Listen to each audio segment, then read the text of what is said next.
Howdy folks, and welcome to one of the best sci-fi spy thrillers in gaming history. Welcome to the universe of Deus Ex. Deus Ex Human Revolution is technically the third iteration of the franchise, but is the prequel to the 2000 classic.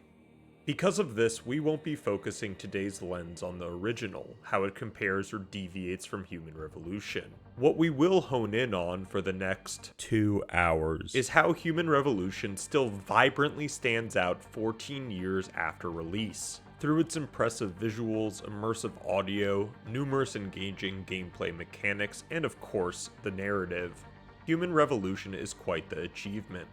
And it is not a perfect game. We'll cover the downsides as well, even though they are few and far between. Nothing throughout my 14 hours detracted from the story Human Revolution presents. To add on to that, the seemingly prolific technological advancements and political discourse displayed and discussed on screen made the narrative even more intriguing and relevant. Don't think just because you hacked through the plant security system so fast that you're an expert on everything computer. This is a different panel than I've had. Everything's computer. What's the phrase, life imitates art?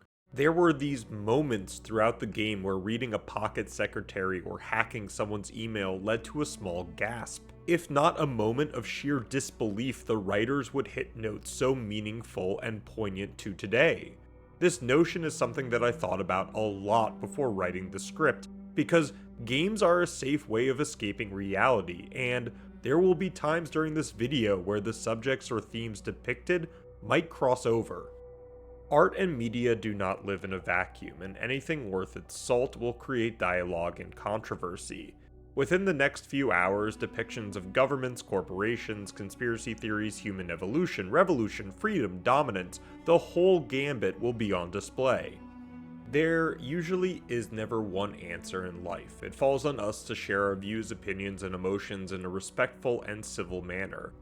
It's also important to openly discuss as a community the hard choices presented to the player and the choices not in the player's control with the guise and clarity on the game itself, even if the similarities at times are almost damning. Human Revolution never shies away from its vision, and neither will we. This is my experience. I did not play this game perfectly, so let's get started. Albert Einstein said, "Technological progress is like an axe in the hands of a pathological criminal." Took me a while, but I finally see his point. The game begins with a brief cutscene, and like any enthralling spy story, there might be more questions than answers to begin with. Some sinister plot is developing, with an anonymous group talking about limb clinics and recalls, while a text conversation is going on about some research having to do with gene sequencing. They also mention a person named David Sarif, who seems to be a thorn in whatever plan the secretive group is planning, and I have to give the writing team credit. Having finished the game, this scene is so much more impactful, and we will circle back to why at the end. We haven't even stepped into the game yet, and I'm already bringing up pacing, but I'd rather get it out of the way now. The game has a lot of cutscenes, and I want to say 90% of the time it works to the betterment of the narrative. The closest comparison I could make is something like The Maltese Falcon or a Hitchcock movie, a slow, methodical burn, ripe with as many themes and motifs in each character or beat, which takes a long time to develop. Human Revolution does a great job at the background storytelling as well. Whether that's from the fringe radio disc jockey or the rich visuals, there was always something for the player to engage with. There is this news briefing about protests in Washington, D.C., something about restricting alterations to humans, and the name David Sarif appears again. Now the player understands something about the starting conversation. Apparently, Sarif's company have discovered the next step in human-controlled evolution, which I'm sure is a coveted discovery, albeit world-shattering. We also hear that Sarif's top scientists will be questioned by Congress in the coming days, but that all becomes side noise as we're introduced to our main character, Adam Jensen. With all due respect, Major, I'll expect 2 security details waiting for us on the tarmac. The way Human Revolution story develops is outstanding and convoluted to write about in retrospect.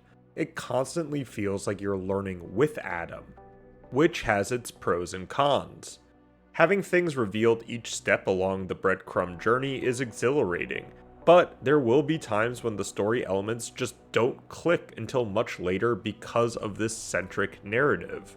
For now, Adam and Dr. Reed, or Megan, discuss this groundbreaking research the Doctor will be presenting to Congress shortly. So, what's the problem? They'll want to know how I found it. Already something feels off in a suspenseful way.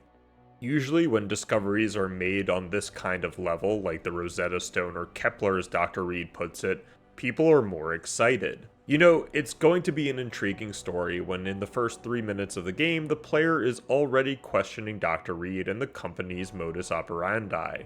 We meet David Sarif, who informs the player that Jensen is some sort of security guard or director for Sarif Industries, asking to go over the trip details later. One of the first things that drew me into Human Revolution was how much interaction can be done within the game. Whether that was numerous unique newspapers giving more insight into the universe, or hacking into personal computers just for a snippet of gossip, this type of freedom, and player-chosen freedom at that, gives so much rewarding agency. You could go through this game without looking deeper into the rabbit hole, but you'd be doing yourself an injustice. The first paper we get is about the Washington hearing set to take place and what the research is about. Dr. Reed and her team have apparently found a way to bond human tissue and mechanical augmentations without the need for the drug called neurazepine, which almost every single augmented human has to take for at least 5 to 10 years. We can also look through Megan's computer, which I thought was kind of funny, since she's just standing right there. You can read an email from her mom, but I was more intrigued by her writing to Sarif about Patient X again. Even 2 mentions of this Patient X, and I've seen enough X-Files episodes to start thinking I might not be working for the best people. And that's the thing I truly love about Human Revolution. There is no black and white. I love to hear what choices you made throughout the game, since there were so many moments I questioned myself on if I was doing the quote-unquote right thing. I came to the conclusion there was very little Jensen could do to make the right thing happen. It makes the narrative stand out more to me than others that deal with the same motifs or themes. We finally escape the first office, great job guys, and go on this tour of Sarif Industries. Man, this game looks absolutely fantastic for being 14 years old, which holy gosh, has it really been that long? This opening sequence does so much for the player being able to witness on rails the little sliver of Sarif Industries. The small details like the augmented hands on the table, a runner bonding to a mech, or this typhoon system showcase the multifaceted nature of this facility.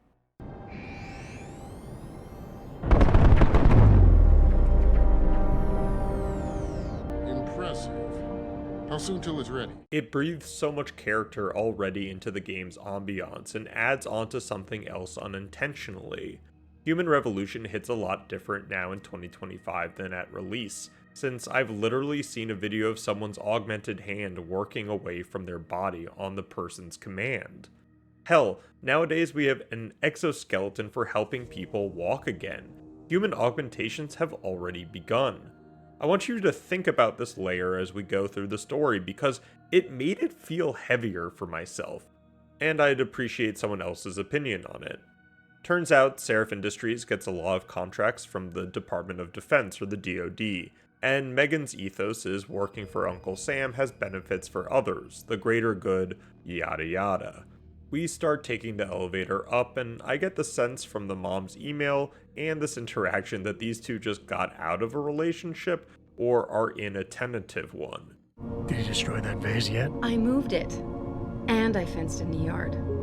Like you always said you were going to. Before Megan can have her last words, we get rudely interrupted by Pritchard, the head tech of Sarif Industries, who Jensen questions about some firewall loophole. Fix that firewall yet? You don't fix an entire firewall. You find the loophole and plug it. Again, I like how the game doesn't explain these characters in exposition, and makes the player try to figure out the dynamics themselves, which for Pritchard and Jensen isn't too hard. Megan goes off to the helipad and Adam meets with David about the security protocols for Washington. The visuals do not stop giving throughout the game. The distinct background details like the baseball game stats give the scene authenticity, and we'll highlight more of that as we go along. But for now, something is wrong. When all Megan's done is figure out how to unlock the potential that exists within our own DNA. It's safer and easier than anything you, Darrow, ever did. Environmental malfunction. Laboratory subsection 6. All lab chiefs, please report in. 0451, the classic. Jensen and Pritchard have no idea what's going on since communication devices are being jammed and the building's whole network seems to be under attack. This is a very effective way of having the tutorial built into the narrative and serving multiple purposes. The first is showing off the facilities that Sarif Industries has. This is not some mom and pop augment store and is great world building. Seeing the facility through two lenses, the one before and after whatever the hell is happening, gives me very strong Half-Life 1 vibes. It helps the player understand the functionality of the gameplay mechanics like sneaking or cover, while also showing off this universe is a brutal one. I will say using mouse and keyboard was a slow adjustment, especially with small quirks like the middle mouse button being the iron sights for the game. Human Revolution also uses a third-person cover system which took time to get used to, yet adds something to the game that needs to be talked about. Human Revolution does a wonderful job at showing their world, and the usage of the cover system opens the vantage point up to the player, even if it felt clunky at first. There were moments where I thought the development team knew when I would take cover, because the scripts would happen that you probably wouldn't have seen in first person. There is a great example of this during the tutorial. Entering the room, the player will hear voices, and after being told the buttons for cover, will instinctively use the known knowledge. Doing so shows off this brutal killing of a scientist, and sets the tone perfectly. I guess I can consolidate this into, it's wild the first and third person work so well simultaneously on a gameplay and narrative level. We continue through the facility looking for Megan, and things are looking foobarred. There are no shortage of these commandos, and Jensen has now seen two highly augmented super warriors walking around targeting scientists, which seems a lot more coordinated than first thought.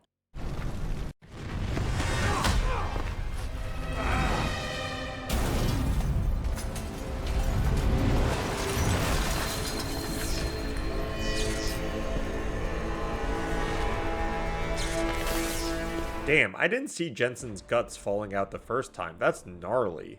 Dr. Reed tries to help Adam escape, but is taken away by these super soldiers along with another couple of bodies, and Jensen gets a Fallout New Vegas opening.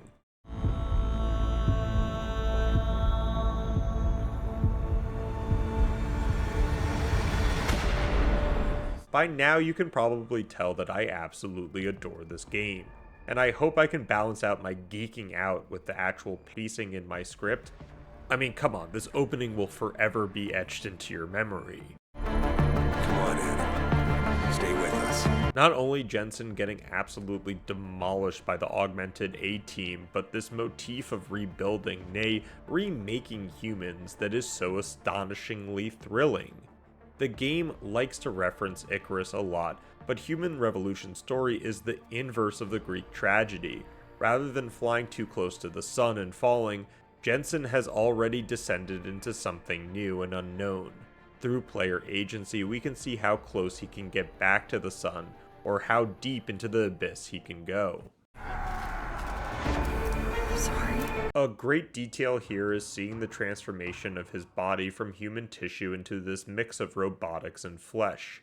It also has me wondering about the research Megan was doing, since it was all about the connection between the two and making the transition easier for humans. 6 months later and we're back at Sarif Industries with a seemingly more badass looking Jensen.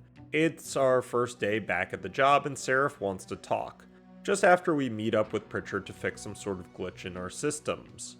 Again, the small details shine here and add on to another theme that makes Human Revolution so goddamn good. The progression. And I don't mean just gameplay. The simplicity of starting the game with no HUD and then it turning on through Pritchard's rebooting truly makes the player feel like they've transformed. And that's just the beginning.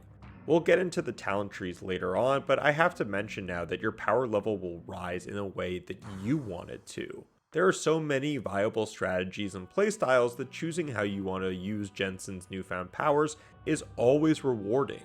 Hell, I played a hybrid character and tried to use everything at my disposal, except for the Typhoon. Regardless, there is no easing back into the job as Pritchard informs us of some radical group that infiltrated a manufacturing plant of ours and has taken hostages. Another way of giving the player more choice in the narrative is the dialogue options, which were surprisingly solid. Jensen is almost too monotone when it comes to his replies or retorts, but after what he's experienced, I kind of understand. Didn't think we'd see you around here for a while yet. You know how it goes, Malik. Duty calls. We hurry to the helipad and meet Malik, our pilot. Jensen and her converse about what happened 6 months ago, and Malik exclaims that she's surprised to see him after such a short recovery period. Only one way to find out. Roger that. Entering the helicopter, Sarif gives the rundown of what's transpired. Something about human purists that bomb limb clinics, breaking into one of Sarif's factories, taking hostages and halting production of the Typhoon, the previously experimental defense system for the DoD the player sees in the beginning. As for the human purist or limb clinic, the player has no idea what those things are at this time, but can accurately infer about the conversation. Goes by the name of Sanders. That's him there. He's an augmented atom, so he can't be one of the mercs who attacked us, but he did know exactly how to get inside our plant. The player gets the choice of going lethal or non-lethal, but from a gameplay or narrative perspective, I didn't feel a difference when it came to those choices. Maybe a one-liner or two about having killed someone's guards, but nothing like the mechanic in Dishonored or the karma system in Fallout. We also get to choose our weapon of choice, which for going lethal meant a revolver or a rifle. Sarif gives his last word about being part of the military-industrial complex and how he's counting on Jensen to operate discreetly as we make landfall. I'm getting excited.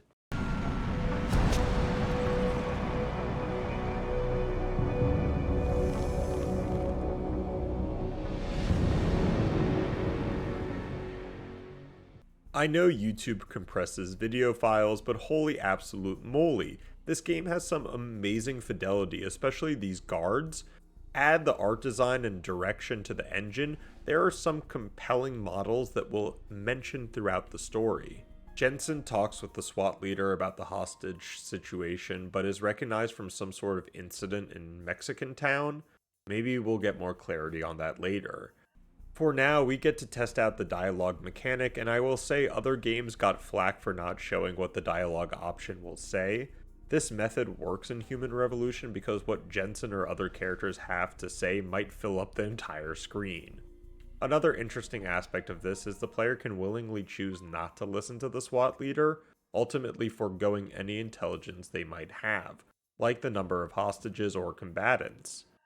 No matter what transpires, the game makes the player feel like they have made the choice. We start our infiltration of the facility, and the game does a good job at blatantly telling the player stealth might be a better option. And they're kind of right. Without augmented upgrades, Jensen cannot take a lot of bullets, and you'll understand quickly using your head is more advantageous than pure might. Let's also acknowledge the level designers for this game. There are some stunning areas for 2011. I love the fact that you can see the SWAT team you just talked with on the other side of the building, and these purist posters flying from the sides of the building is a great touch. But it's not all the visuals either. Making your way around levels can be exhilarating, dodging guards and gaining information about the area, then choosing the best route for your character go and how you'll set that up. The fact that any playstyle could work in this game is a testament to RPG roots, and always creating interesting gameplay dynamics moving forward. The newspapers we find laying around paint a dire picture. There are a lot of hints that society is fractured, or at least the battle lines are being drawn. Plus, there is mention of other highly competitive corporations like TYM Medical, and I'm starting to get the picture that we're not in Kansas anymore. Sneaking through the facility had its challenges, and halfway through Pritchard chimes in that the assailants might be more coordinated than we first thought. My override codes aren't working. Someone's changed the protocols. What? Didn't you plug the... I'm on it. But until I find this particular breach and fix it, you'll have to hack the door manually. So someone's changed the override codes, meaning they have access into Sarif's systems. This makes Jensen and us the player perform our first hack, and definitely not our last. Even though you'll probably be hacking lots of things throughout your playthrough, I enjoyed the mechanic a lot more than, let's say, Bioshocks. In the next room, we discover a bunch of terrorists that seem to have set up a bomb and intend to detonate it soon. Jensen has to fight through multiple lab rooms with enemies, making stealth the optimal choice if you could pull it off. There is something so stunning about the backdrop of these labs as you make your way to save the hostages. Maybe stunning isn't the right word, because the more you look at the details of the augmented hands and limbs ready to be grafted on, it feels more unsettling than anything else, yet Jensen is comprised of the very things he's battling his way through. I don't know about you, but I'd be pretty mentally strained seeing the parts of myself dangled above a table. Anyways, after that visual, Jensen disables the bomb, rescuing most of the hostages, and we get our first perk points. The journey begins to make Jensen the most badass corpo detective in the world. The talent tree is filled with unique powers and upgrades that make the game's progression so enjoyable. These aren't just add 10 points to your HP, even though that is an option. It's more, do you want the power to punch walls? Then you can. Do you like going invisible? You can frickin' do that, and it's badass. But all of this is confined to the in-game mechanic of your power cells, which also need to be upgraded, so you won't be Sam Fisher on augmented drugs just yet. We get to some security room and confront what I assume to be the hacker that changed the locks. This was a brutally short scene and sets the tone perfectly for the world Jensen will be experiencing.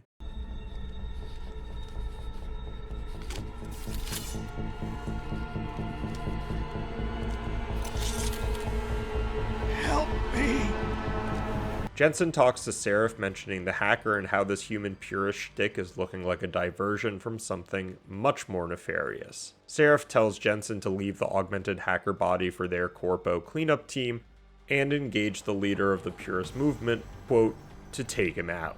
Find them before they do, and deal with them. Jensen takes out more guards and hacks into more workers' computers for those sweet deeds, and finally confronts the leader, Zeke. Adam informs Zeke that he's a hypocrite for letting an augmented hacker onto his human-first team, which Zeke is more confused about than anything. The factoring labs, trying to cut through security with his implanted hackware. Nice try, Cholo. But I would never let one of you freaks on my crew. Back off, Lantern! I got business to take care of, understand? If what you say is true, and I'm not saying it is here, but I gotta check things out. So me and la vieja, we're leaving. We now experience what I call the persuasion mechanic. Throughout the game at narrative crossroads, Jensen will have to de-escalate or escalate with certain characters. I was impressed by how many different directions a conversation could go, and how many wrong choices I could make. You just stay back, and we'll all be fine, Cholo. Police! Stop right there! Now there is a perk that can help you immensely in these situations. Sadly, I didn't have it for my first persuasion encounter. What? I wanted to punch walls. This was the only place that I saved Scum because I wanted to save the hostage, knowing there was a bit more side content with both her and Zeke, but that was the extent of my knowledge. We picked the right path this time and discover Zeke might have been used as a distraction to get the hacker into the Sarif internal network, and that he was poised to be killed by us truly or the SWAT team. Jensen's voice actor is so freaking good, and listening to this back and forth, especially without the persuasion perk, was fantastic. You've got more honor than the man who betrayed you. You're not gonna let your brother down like this. The hacker was expecting civilians to be in the building tonight. You were supposed to take hostages and force the cops to silence you permanently. But you're smarter than he is. It's so obvious. Can't believe I didn't see it till now. He thinks he can just lead me to my death? Think again, cabrón. Get out of here. We let Zeke go, and Sarif is not happy with our choice, since we got the old take him out wink wink. But Sarif hears Jensen about something bigger going on and orders him back to HQ, where they can discuss it further. Before we leave, however, we hack into another computer and find this interesting crisis email from David, stating that the production of the Typhoon for the Alphabet agencies, i.e. the military, needs to be ramped up, and those agencies are integral to the yearly budget. Also, there's this scam email from a Nigerian prince that can be found in a lot of the computers throughout the game, and I always laughed. As we try to leave, a worker stops Jensen and asks about his wife, who happens to be the hostage we just saved. How fortuitous, right? Anyways, he tells us to keep in touch and thanks for us not killing his wife. You got it, man. We land back at Sarif HQ, and Adam has an interesting conversation with the pilot, Malik, about their personal augmentations. Jensen expresses that he still doesn't know if he would have accepted the augmentations if given a choice, which is a very powerful statement to make. Adam had no say in what he had been turned into, and even worse, it's from the company store. We can also question Malik about the first attack, specifically about what she witnessed, the mercenaries involved, and the possible motive. She mentions whoever attacked seemed to have targeted only Megan's research and took the time to completely burn the bodies of the whole lab team, which seems excessive. We stop by Pritchard's office to ask him about the breach, and I don't know if this game is like Dishonored, where if you kill a lot of people things will change, because Pritchard calls us Attila the Hun fresh from the killing fields. Regardless, Pritchard informs Jensen that he's doing a full sweep of the system to find out how the hacker got a hold of the codes, and we depart to the boss's office. I'd have thought the first question to ask is, whose codes were they? Unless you already know. Stick to kicking down doors and shooting people, Jensen, and stop trying to do my job. I guarantee you we'll get along better that way. Adam gets to Sarif's office just in time to hear the ending of a conversation with some hologram, talking about a person named Taggart, and their shady political dealings. Sarif is pissed off at Jensen for letting Zeke go, but also doesn't have another flexible RoboCop to do his investigative work. Yeah, about Sanders. What the hell were you thinking? Letting him slip away like that? I sent you in there to take care of things. Jensen reiterates that the attack on the Typhoon production plant was just a false flag, and the real people behind the hacking are still after the company. David wants them found too. The first place to start looking for answers would be the body of the hacker, but at the moment it's being held in the police morgue, which is under strict lockdown. Sarif petitions Jensen to use his old police day points to get access to the body, and we have our first breadcrumb. There are a decent amount of side quests too that you can complete, but for the sake of the script's narrative, I'll be focusing more on the main story, yet we will talk about side content that does influence the main narrative. As we exit the building, a familiar face to Adam stops us, Cassandra, Megan's mother. Again, the fact that Jensen is just coming out of his recovery and no one recognizes him at first must be a lot for him to process. Cassandra tells Adam that she thinks the police investigation into Megan's death was somehow tampered with, and wonders if he could investigate the officers that were on the case. One works for some security agency and the other still works as a police officer. I thought this was important since maybe if Adam found inconsistencies with the police report, it might give us more clues on the mercenaries. We meet the ex-cop who gives Jensen a lot of information. Most notably the fact that some higher-ups told them to close the case and stash evidence away in an undisclosed locker. Even more damning to the size of this cover-up is the mention of another government agency having direct contact with that evidence locker. Something rotten is happening here. All our evidence leads us to the police station, and I love these small details of the wanted poster or the missing persons report. It makes the station feel real. We meet Haas, who Jensen and him obviously have some sort of history, mentioning not talking for 2 years after some sort of SWAT debacle. I can't delve into each persuasion with an NPC, but I can explain how each of these interactions felt. Yeah, the facial textures aren't out of this world, but the voice acting and writing are almost perfect, and I found myself getting lost in these small vignettes. Where do you get off being so self-righteous? You think I like this? Look at me. From SWAT team commander to a crummy desk sergeant in the 2-bit precinct. I don't need this from you. I get enough of it at home. So either come up with something better than your usual attitude, or you can just forget it, because you came to me. We get Haas to open the doors up and have access to the police station. There is a lot here that Jensen can hack his way through. One of the emails I came across was the medical examiner memo about a state appointment. You can find the email back from the local morgue guy thinking it's because he's somehow inadequate, rather than knowing that there is some bigger fish frying. I love these little moments in this game because they felt organic, giving even more context to the universe we find ourselves in. Jensen also confronts the lead we got from the Cassandra Night Guard about Chet Wagner, the police officer that ultimately closed the investigation into Megan. We can hack his computer and see the pattern. We find some shady shit and blackmail him for information on the case, which he divulges quickly. Chet talks about being told to dispose of video evidence of the break-in by leaving it near some trash bag. This guy seems stupid. He also doesn't know who asked him to do it, only that when you get an order from the top, you follow it.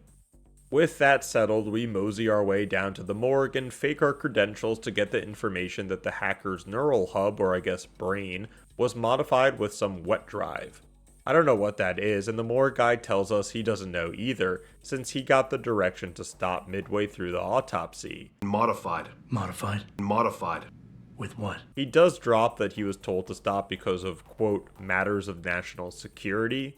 That kind of confirms one of my early theories about the Alphabet agencies having some sort of cooperation in this espionage, since Sarif doesn't mention anyone helping our investigation. The morgue is creepy, and the music in Human Revolution absolutely fits each scenario and scene.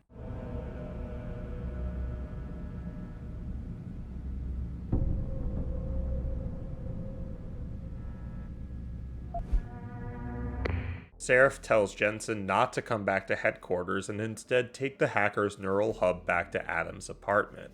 We also can read this email on the morgue's computer talking about the modification of the neural hub, its possible origin in China, and its military coding.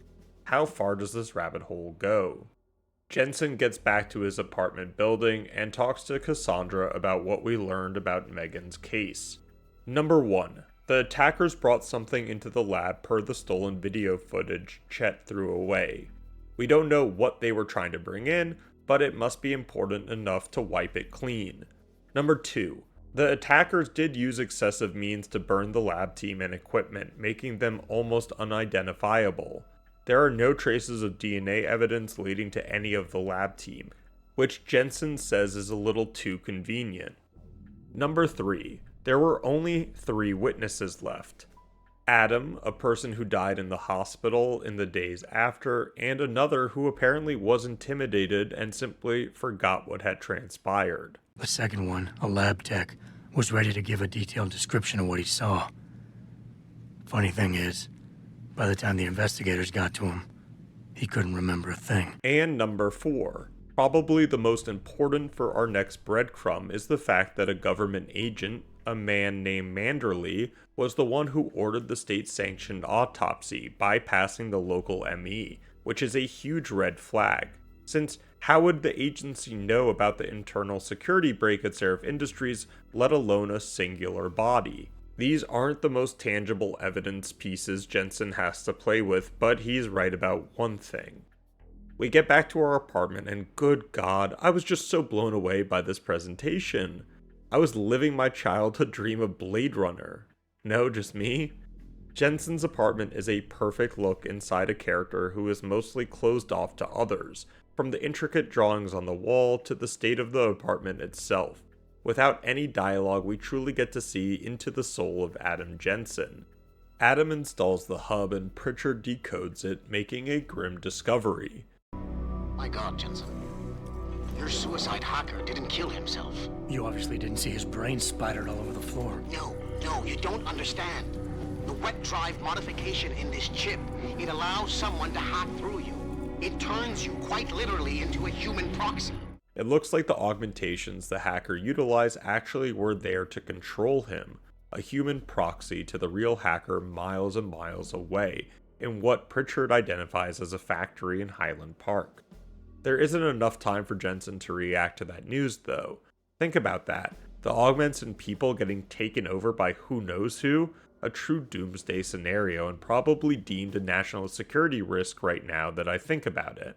We make our way through gang territory and disable the signal that created the backdoor into Sarif Industries, the one Pritchard was talking about before. Sarif tries to figure out who owns the abandoned factory we found the signal on, and Jensen heads for the limb clinic. Limb clinics are the augmentation hospital, where updates can be implemented, health screenings, you name it. Every city has multiple limb clinics, and it's just a staple of the times. Jensen expects to be needing some sort of medical help since the surgeries were recent, but to his and the doctor's surprise, his charts seem to be perfect. We finish up at the clinic and we're sent off again now that Sarif has found the main facility that the hacker used. But before we head in, there is a merchant randomly here that just made me laugh a little. Like he sees this advanced ship touch down in Derelict Row and Adam augmented to the nines Jensen steps out. I don't know, he's just so eager to share the happenings of the world with a complete stranger that it felt like a very video game moment. What you want to know? You guys seen anything suspicious going down around here? Suspicious ain't the word, man. All types of caravans moving in and out of here. They're going all out. Who is they? Well, that's the problem. These motherfuckers ain't consistent for real. Especially after the last hour and a half of truly moving character progression and dialogue. Regardless, we got to sell some items and head into the facility. Yeah, those are definitely our mercenaries. We've been compromised. Manderley was supposed to have that morgue locked down, but somebody got to the corpse before we did. We can still reconfigure. Track this Yahoo down. It's too late for that. It's time to clean up. They know we're on the hunt since the big dude explains the morgue situation and the name Manderley gets brought up again. The leader calls the place to be cleaned and even mentions the Dutchman, whoever that is. Jensen reports to Malik that the attackers are confirmed to be here and heads into the facility. I understand his motivation because Adam is fresh off this recovery and is almost insane for revenge. We'll talk about if the ends justify the means, but oh boy does Jensen walk the very tiny tightrope on this one. Yes, he will have to deal with evil villains and do some good, but he also kills a lot of people. Well, I guess I do. Congrats to my cousin-in-law who somehow beat this game without alarms. Nice job, Brett. We fight our way through the facility and get to this main elevator. I just love the trope of it's a working elevator, take it. I hope there's one day where a video game is brave enough for a random elevator to take you to a nonsensical floor. Jokes aside, we descend through this major facility and Jensen immediately calls in Sarif to tell him that we're currently looking at a FEMA internment camp. Of course, Sarif is flabbergasted since again the company gets most of its funding through the government contracts. Why would 3 agencies buy from him, then one try to sabotage him? And from the looks of it, they've got access to some pretty impressive equipment. I better make some calls. Find out who's giving the orders and get back to me.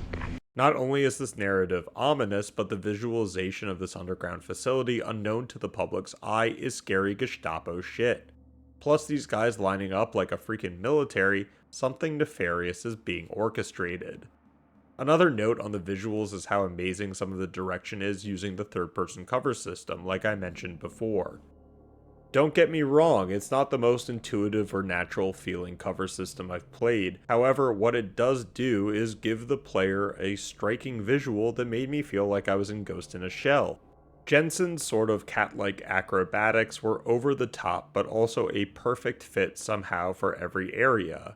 You also got a more broad look at the design and architecture through the third-person camera, elongating levels and adding more dynamics to finding your own path. We overhear 2 guards mention the Dutchman again and a 13-hour flight, so he's not around this facility. Jensen hacks into the computer and we get this email about language usage. Holy shit, folks, at this point I was scratching my head going, are we living through interesting times? Not only does this email try to use Orwellian language to control the narrative, but they talk about rounding up seditious factions, primarily individuals who, quote, participate, end quote, in terrorist acts. Who defines them? Who knows? This is a government agency with no checks, and if this is the surface, I don't even want to imagine what's below it. They literally changed the operation name to Operation Terror Trail, akin to the Trail of Tears? Christ almighty. We sneak through more detainment rooms and Pritchard informs us that the orders are being made from a floor below. Jensen makes his way past more security and we get to the lower level where we meet the mercenaries again.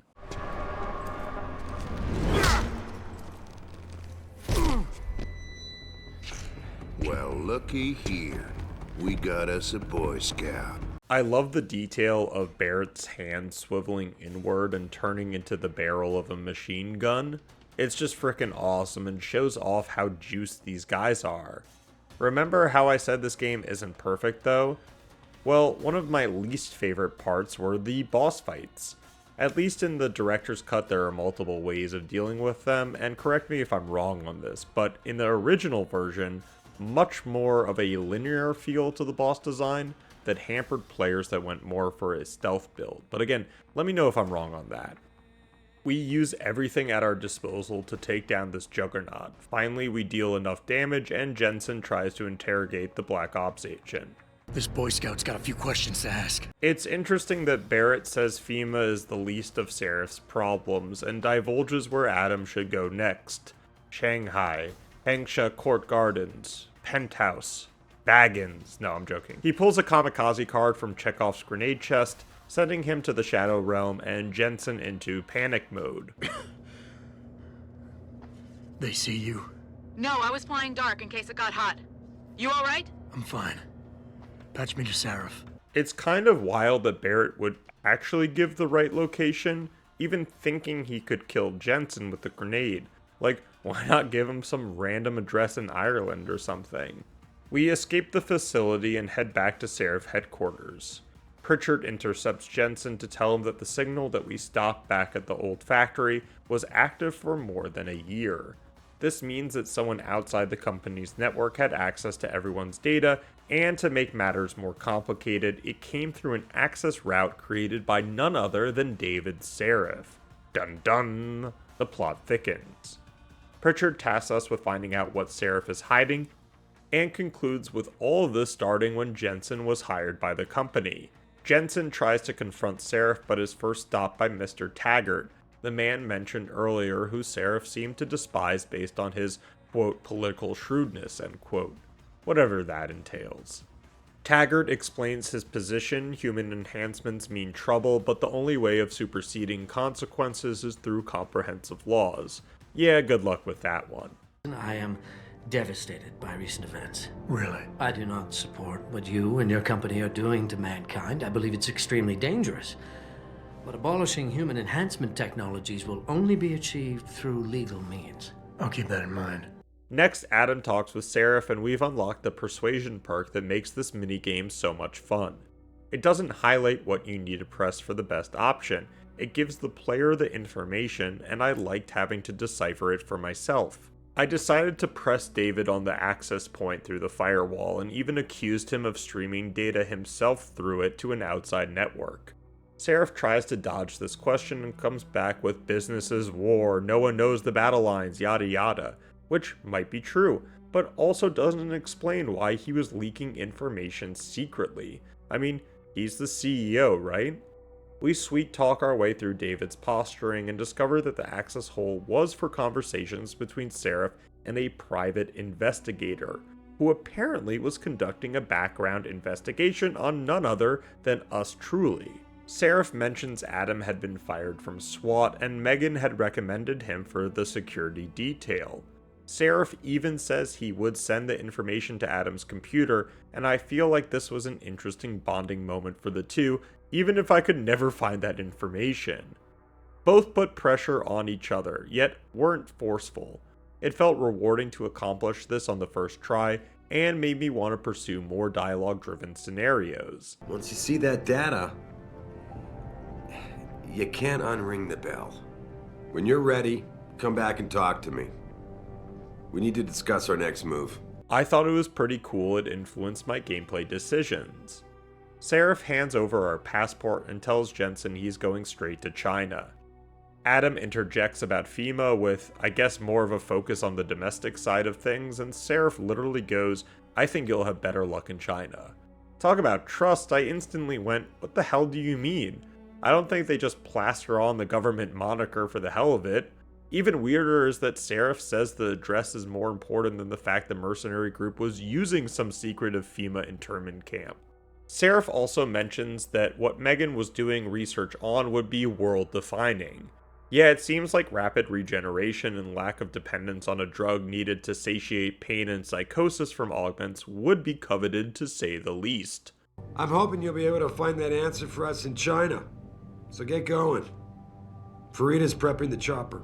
We descend in the elevator looking over Detroit one last time before traveling, and I couldn't help but feel excitement. I was having a blast playing the game, being totally blown away by the visual presentation, and excited to see where the story went. China just ups the ante. I love the line Malik delivers about working during the day in the upper city and then partying the nights away in the lower. It makes the player imagine the city before actually seeing it, which makes the entry into this mega hub so breathtaking. We're supposed to find answers in that. Hey, twice the scum and half the space. Hang on, we're going in. The address you got off that Merc, Hengsha Court Gardens? It's a bit of a walk from here in the Yuzhou district, but I figured it might be best not to drop you too close. In case Barrett only gave up the address, knowing I'd walk into another trap. It's the kind of thing I'd do to an enemy. Malik and Jensen luckily talk about if this is all a trap and what to do, and welcome to China. I love the change of visuals from Detroit. Each area that you go through in the game will feel unique because of the different facades, models, atmosphere, you name it. Our first stop in China is into a brothel, you dog, Adam. May, one of the workers, is worried about another girl who has not been seen for days, asking Jensen if he could help find the missing girl. May paints a dark picture of the undercity and sex trafficking going on, telling Jensen that girls get drugged and augmented, placed in debt, and have to work it off for the triad, essentially becoming enslaved. This is all sorts of messed up, and Jensen agrees to help May. What do you need me to do? Adam quickly finds the culprits and the girl, freeing her and telling her to get the hell out of Dodge. I need to get away from that monster, Chan. Tell her. Thank you for everything. May thanks Jensen for the quick quest work and literally trusts the stranger enough to ask for Adam to kill someone named Diamond Chan. Apparently an evil man who feeds off the pain and misery of the city. I don't know why this felt off to me, and maybe it goes back to being so entranced with the main story, that these very obvious side plots stick out like a sore thumb. Even more damning of that thought is May wants this killing to look like an accident. Who are you, the Dark Brotherhood? So we knock him out and drop him off a ledge, or push him off. Yeah, not so subtle. We commit the act and get rewarded handsomely for our help. At this point, we had our Icarus wings that negated any fall damage, which came in clutch for traversing the Hengsha districts. Plus, we got hacking level 4, and I was pretty psyched to continue on. Jensen gets to the apartment building Barrett mentioned, but it's currently under lockdown by Belltower, some sort of PMC group that seemingly overrides the police department here. We sneak past lots of guards and enter the apartment to discover some sort of hacking alcove. Looks like the hacker who used the backdoor access is named Ari van Bruggen, or I'm assuming that's the Dutchman, who seems to have fled Belltower and probably worse folks looking for him. Malik gives us the local details about where to find information in the lower city, and tells Jensen of a club known for black market trade. We need to find him. There's a nightclub near where I dropped you called the Hive. It's notorious in black market circles. If this Dutchman is running, his first stop will be there. She also mentioned the leader of the club, Tong, who is probably in cahoots with the Chinese triads. Jensen makes his way into the club and talks to the bartender in the VIP section, who knows a lot more than I would have guessed a bartender would.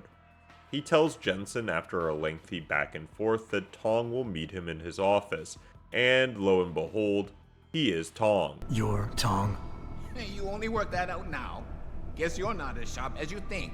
How about you tell me who you work for? Then I decide what I tell you about Van Bruggen.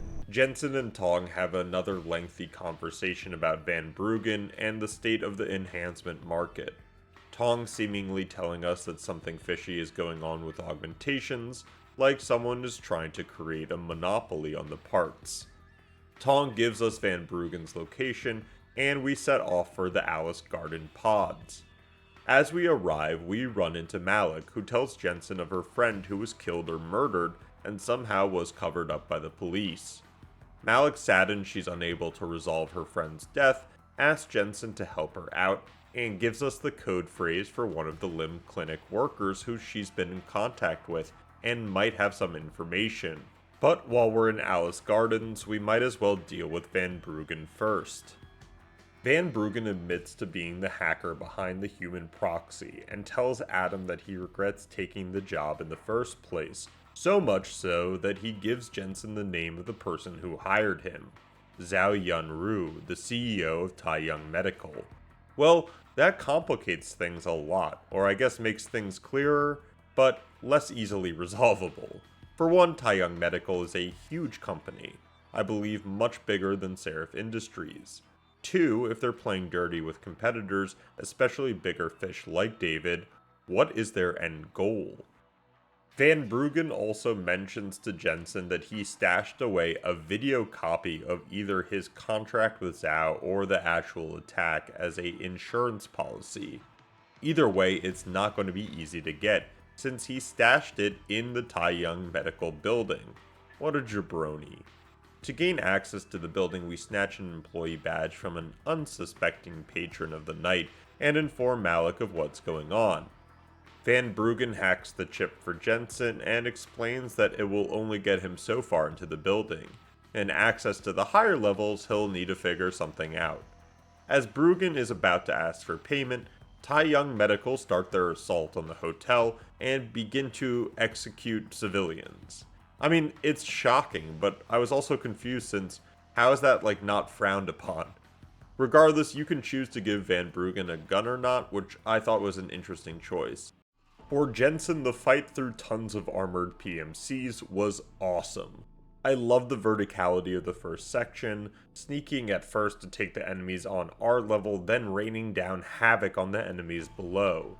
This section also utilizes a mechanic I don't have a name for, and maybe we can make one up right now. It's when the player has used an entrance to enter an area multiple times, then through some scripted event is now not accessible. Seeing that the normal way is blocked gave me slight shivers, and then traversing through this completely new section made the game not only feel fresh, but expanded the area that already felt explored, which was an awesome feeling.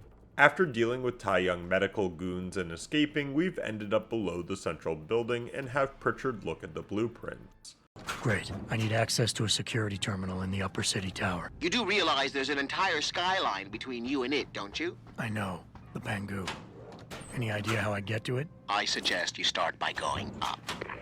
It's only within the first 3 minutes after trespassing into the TYM building that we discover this poor scientist dude. Helping him out, we get a pass through security, and I love that different playthroughs would have different experiences. I'm sure the scientists were left by some dubious Jensens. I really enjoyed the different visuals that TYM had compared to Sarif. You can obviously see similarities, and I think that translates to IP technology theft. I mean, if they're physically sabotaging, there ain't no way in hell TYM Medical isn't stealing intellectual properties, right? I love the feeling of this level as well, since you're ascending through secret labs, maintenance hubs, and finally getting into the building proper. It made me feel like I was actually going through a real building. Especially looking out at windows at different floors, it was breathtaking. Pritchard informs us that Van Bruggen wasn't so forthcoming with where his insurance policy was, and says that the data center is a highly defended position with personnel and defenses. This game started like The Maltese Falcon, a small detective thriller set in Detroit, and now is quickly becoming an international biopharma Mission Impossible.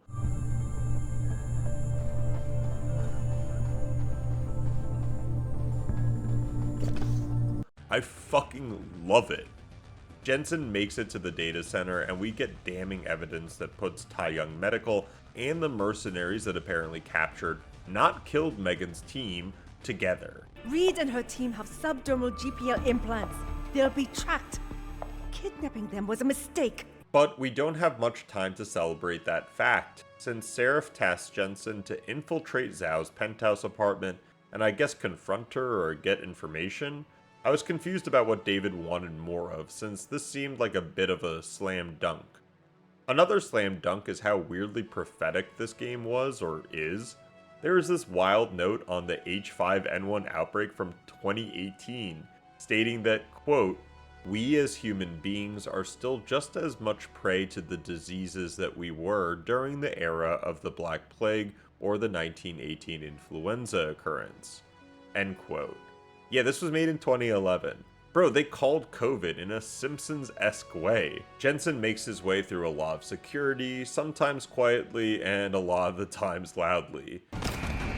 I enjoyed being able to do as I pleased when it came to figuring out the level path, and the advancement of difficulty felt rewarding, like more security bots, better placed cameras, smarter AI, all being conquerable through my own perk choices and gameplay style. The interior designs get another win for Zhao's penthouse, but what doesn't is Jensen's ability to look around the room before entering.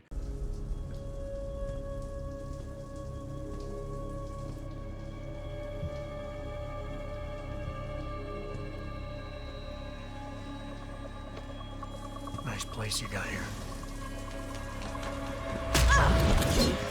Please! I didn't mean to!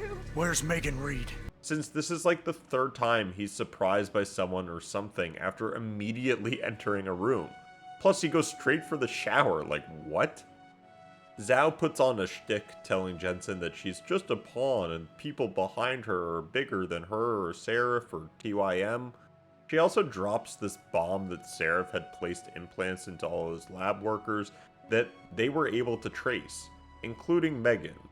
However, Zhao postures that the people behind this are so powerful, they were able to remove them, using one call from Picus. Now, we haven't talked about Picus at all during this video, and we won't have time now that Jensen royally screws up and gets tricked into a trap. Literally what him and Malik were talking about not doing. Surely. Surely you can protect me. Huh. Men never fail to underestimate women. It does lead to one of my most memorable moments having to escape the penthouse, using everything in our inventory to help with the odds. We take on 2 security bots thanks to the help of this sick-ass rocket launcher, and our Uber arrives. Next stop, Montreal. Are you sure about this? I mean, it's not some tiny cable station you're infiltrating. Okay, so Picus is this news station that has literally been all over the cities we've been exploring.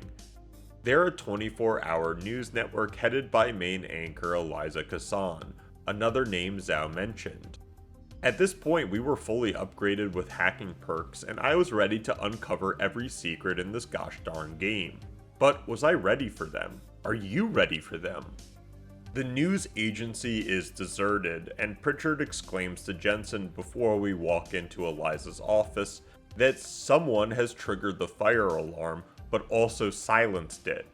That does not feel good. Hello, Adam. Zhao tell you I was coming, Miss Cassandra? Please, call me Eliza. Zhao Yunru did not tell me. She does not know you have discovered this connection. So how did you find out? I have been watching you for some time. Ever since receiving orders to temporarily disrupt satellites over the Detroit metropolitan area 6 months ago. Jensen confronts Eliza, who says Zhao doesn't know Jensen put 2 and 2 together, which I think is pretty implausible. Just like my complaint with Barrett giving away information to Jensen, then blowing himself up, I find that this type of narrative continuation lacks the grounding most of the other narrative leaps utilize. Jensen tries to take Eliza, but we find out it's just a hologram. There must be a Chekhov's hologram coming up soon.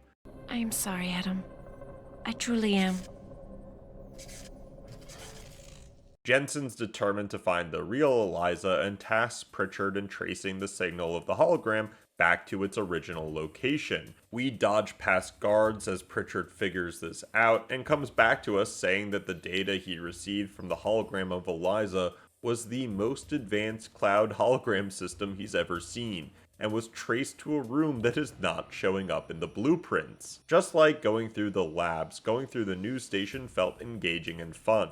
Even though it shares the same template as the labs, I still felt like I was being challenged by what the designers were throwing at me, with just the right balance of feeling progressively stronger. I even felt smart when having to defend the area while waiting for the elevator to come, using my strength perk to lift heavy objects and keep the PMCs at bay until the elevator's arrival. And wow, what an elevator this is! Not only are we going down an insane amount of floors, it also reminds me of Half-Life 1's elevator. Is there a technical term for this type of elevator, or am I just a weird gamer? The farther into the facility we get, the more juicy details emerge about this news station.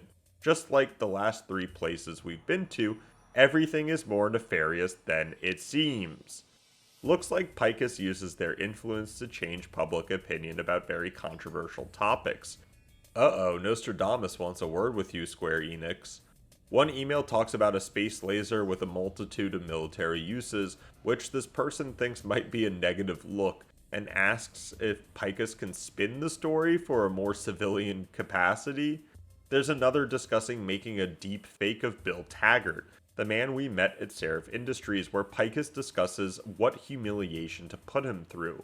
Like, holy shit, folks, with the way AI is going, I could actually see this happening. And I'm starting to get the picture that the big players are more on a global scale than previously thought. Propaganda, agenda, whatever you want to classify it as, is a power grab, and Jensen needs to figure out who's behind all this and why their focus was on Sarif Industries. All of this is powerful stuff to think about on its own, and you can even find a room where they're adding onto footage which was kind of jaw-dropping and scary. We finally get to the secret room and discover the real Eliza. Hello, Adam. I knew you would find the real me eventually. You're a computer. Everything's computer. This was really mind-blowing since Eliza reveals herself to be a working advanced AI, programmed to shape the narrative to help society in theory. But even she admits that she can be manipulated by the people that created her, including Zhao. You spin the news. Control what people see. Who created you? Whose policies are you programmed to protect? Adam tries to get Eliza to tell him the other names of her creators, but we have a boss fight to attend. I want to tell you, Adam, but I cannot. Why not? Because she won't let me.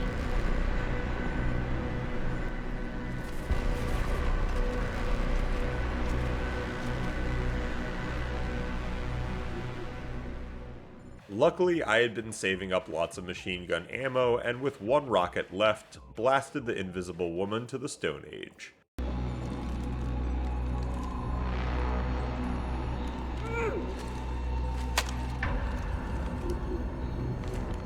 With the second mercenary out of the way, Eliza tells Adam that Sandoval, Taggart's assistant, was the doctor who performed on Megan and the science team to take out their implants. That's wild since we can hear Sandoval back in the beginning of the game when Taggart visits Sarif Industries that he is going away to Utah for some undisclosed reason. I wonder if it was to visit the patients. We find out the connection to FEMA, letting Sandoval use their facilities in Detroit to operate, but when pressed on that, Eliza says David Sarif will have answers that Jensen seeks, which, holy shit, okay, Detective Jensen back on duty. Eliza also warns Adam that everyone lies, and I wonder if she as an AI did any lying during the scene. Jensen and Malik return to Detroit, but the city is not looking so good. Riots have broken out about corporations playing God, and the heavy police presence has only escalated matters. You can read a newspaper talking about the riots and how they've spread throughout the world because of a video depicting scientists experimenting on humans for some sort of super augmented soldier program. Obviously, having just seen Picus Network using AI on stories to change the reality, this one seems to be hinting at their MO, especially the quickness of the unrest. Jensen enters his apartment to find Sarif himself there, and the two discuss what has happened in the last 72 hours. Adam accuses Sarif on trying to hide Megan's research to the point of calling for the kidnapping, which David retorts back saying it would have catapulted them to one of the most important companies of the world, pretty much saying he had no motivation to do anything of the sort to Megan or her research. Her kidnappers knew it. They knew exactly where her research would take us, and they refused to let anyone else have that much power. Anyone else? Eliza was right. You do know more than you've told me. Sarif admits to Jensen that he does sort of know who kidnapped the team, but calls them ghosts or shadows. Who are they? Well, a name won't mean much. They'll use whatever one suits their interests. Sometimes it's the Masons. Sometimes the Bilderberg Group. They've had a finger in every corporation, organization, or government initiative that's defined modern society. You're talking about the Illuminati? Wait, what the fuck? The Illuminati? Shit, man, let's pause and roll up a J. Sanderula, because I think this is gonna be some rad shit. So why would the Illuminati kidnap Megan's team? Sarif tells Jensen that this breakthrough research was really going to change the world, make augmentation safer for everyone, and even says, like you. But something isn't clicking for me. Sarif seems to know a lot more than he's letting on. Jensen does tell David about Sandoval, and Sarif tells Adam that Taggart is in the convention hall right now giving a speech, and should ask him about his personal doctor and their whereabouts. Another line that interested me was that Sarif trusted Taggart enough to think he wasn't involved in any of this, which, really? The guy wants to destabilize your company legally. I don't know why he wouldn't resort to illegal means either. We head downstairs and see a familiar face, Haas, who has been let go from the police department for letting us into the building. I felt kind of bad that this was the second time Jensen had cost him his job, and gave him a security recommendation for Sarif Industries. Wow, I hope nothing goes wrong there. To get to the convention center, we have to walk past a lot of gruesome sights and interesting interactions. They're among us. Hidden in plain sight.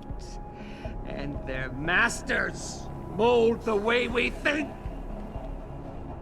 They spew their poison into your ears and you listen! Plus, Jensen is experiencing some sort of glitch in his system that Pritchard has no idea about. He does inform Jensen that through security logs at the convention center, Sandoval has already left, but Taggart might know where to find him. Infiltrating the convention hall was great, and even more so taking on Secret Service. We access Sandoval's computer, find his home address a couple blocks away, but can't confirm if Taggart knows anything about his actions. Sarif suggests to use the AI-created material found in Montreal to frame Taggart now, seemingly taking him off the credibility list, but Jensen can't object.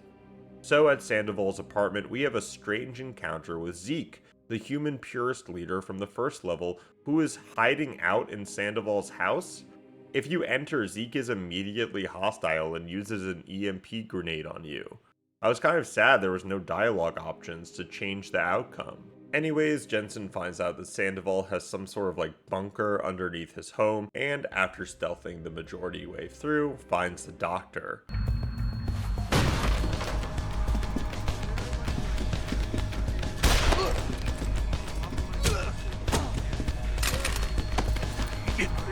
I'm only gonna ask you this once, Sandoval. Where are the scientists you helped kidnap? The doctor discloses to Jensen that he actually didn't perform the operation at FEMA headquarters, rather just turned down the broadcast frequency so their implants wouldn't be traceable. Another sort of malfunction or glitch occurs to Jensen, but for some reason Sandoval doesn't shoot.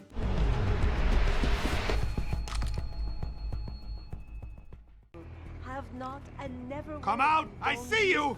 We sock him in the kisser and immediately tell Pritchard that the GPLs on the scientist are still transmitting, just on the lower frequency. Pritchard tells Jensen that due to the low frequency, finding them might be impossible, since the frequencies could span the whole entire world. Jensen detours the riots back to his apartment and hops on the helicopter to Sarif HQ. Walking around the area was kind of humbling since many of the workers at Sarif Industries are trying to wrap their heads around the sudden public opinion change. Some telling themselves they aren't making super soldiers, and others rightly scared for their lives from the mob outside. We enter David's office but don't find Mr. Sarif sitting at the helm. Instead, we finally are introduced to Sarif's mentor, Mr. Darrow, the person who created the augment cycle and apparently is tasked to sway public opinion away from regulating augments. Things are getting quite turbulent out there, wouldn't you agree? So many people drunk on revolution, the United Nations being urged to intervene, and all because of the technology I created. Things have come a long way since then. Haven't they? And now my old friend David wants me to lead us to the Promised Land. He's asked me to invite members of the UN to Panchaea, to convince them we don't need industry regulation. Your geoengineering project in the Arctic Ocean. He also talks about Panchaea, this ocean base that's supposed to help with climate change, being only possible with the help of augmented workers. So I guess he's in the boat of augments can really have big effects. Oddly, Sarif pulls us out of the room and tells Jensen that we're going back to Panchaea Island because miraculously, they've tracked down one of the GPLs. Damn, you can feel the pain in Adam when the GPL isn't Megan's, and he's probably glad he has those eye covers. Frank tracked down one of the GPLs. Only one? Is it? Sevchenko's. David also says he had to call in a favor from the DoD. So do we just accept that the FEMA base was solely because the Illuminati could buy it off or use their own people to take it over and it wasn't the government against us? Or because of the next line from David saying they know Jensen is coming, does he think there are more moles everywhere? I'm just a bit confused about this interaction. Anyways, we head back to China, but on arrival are rerouted towards another part of the city. Unfortunately, it does look like someone spilled the beans on us. My immediate inclination was to fight. Even though Malik told Adam to get out of there and find Sevchenko's GPL, I love this arena with the smoking helicopter, using my silenced weapons to full effect, and just jaw-dropping about the presentation of the whole thing. Damn, I didn't think she would actually die. This sequence changed the tone of the game for me, and I was deeply saddened I couldn't save the pilot. Belltower's looking for you. Hard. Bastards ambushed us, Pritchard. Malik didn't make it. Oh God. I know you might want to get even. But if they see you, if they recognize you, it might be better to stay out of their way. Back in Panchaea, yet another glitch happens, and this time we see its effects on others as well. Pritchard informs us that the WHO, the World Health Organization, has issued advice for all augmented people to visit the nearest limb clinic because of a fault in a biochip. After all the knowledge we've gained about TYM Medical overtaking competitors for market share, or Eliza being an AI, and now the riots, this malfunction just seems too timely. So when the quest came up to get a new biochip from the lab, I was skeptical to say the least. The GPL frequency is coming from a heavily guarded parking garage, and don't laugh at that since this took me probably 40 minutes of gameplay to clear. Even crazier is that Jensen can find Malik's body in one of the operating rooms, since she has those special flying augments she had mentioned in the first chapter, which I guess these, scavengers are very interested in. We finally get to the destination of the tracker, and wow, look who it is.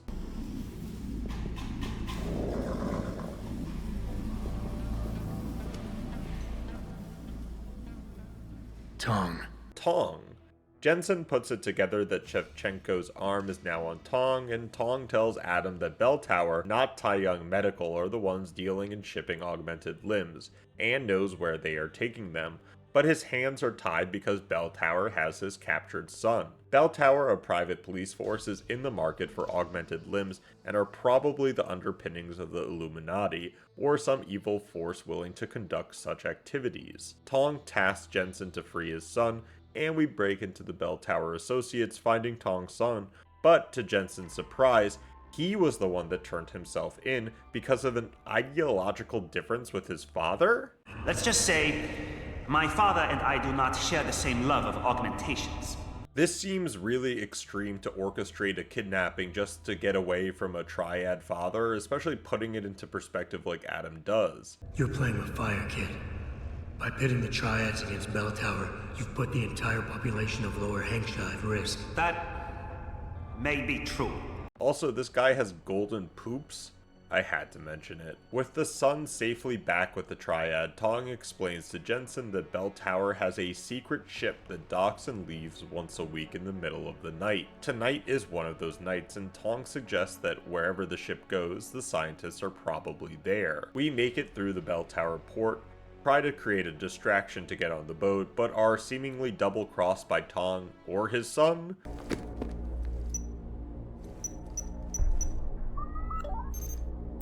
Shit!